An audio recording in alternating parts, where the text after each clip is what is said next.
my father said to me, when you finish school, you're going to be a nurse. I didn't think that was a problem with that, just that I actually hated hospitals and everything to do with them. And then we had this talk by our senior mistress who said, why are you limiting yourself to certain things? Because I had no idea. Careers wasn't very good. And I had a new sports teacher that came along, and suddenly he was opening my eyes up to so many things. And I walked down the corridor one day and I heard my two teachers talking.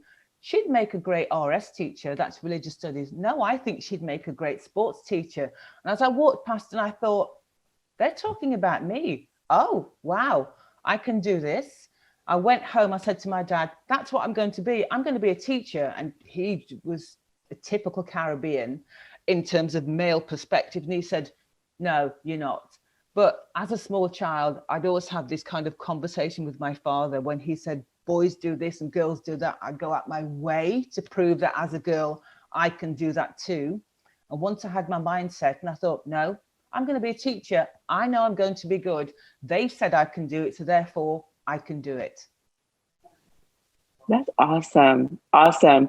You just brought up that you have a Caribbean background. Can you tell us where your family is from?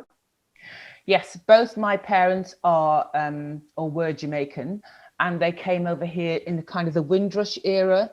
So it was really, really difficult. And there's lots of things they didn't tell us about the racism and things that they went through because it was so hard. So they had to find their own way. I mean, they only came over because I found out recently they had 4 children that died in the Caribbean. And so to enable them to have a family that would survive and thrive, that's what they did. So they sacrificed an awful lot for us and they put us in the British system. So in a way, they really protected us, but they still had this very old-fashioned Caribbean way of life that we stuck to when we're at home. And then, as you know, when you go out into school, you're in a different way. But then my church background was really supportive too. And there was a girl 1 year above me who then went to university. And I just thought, oh, she's doing it.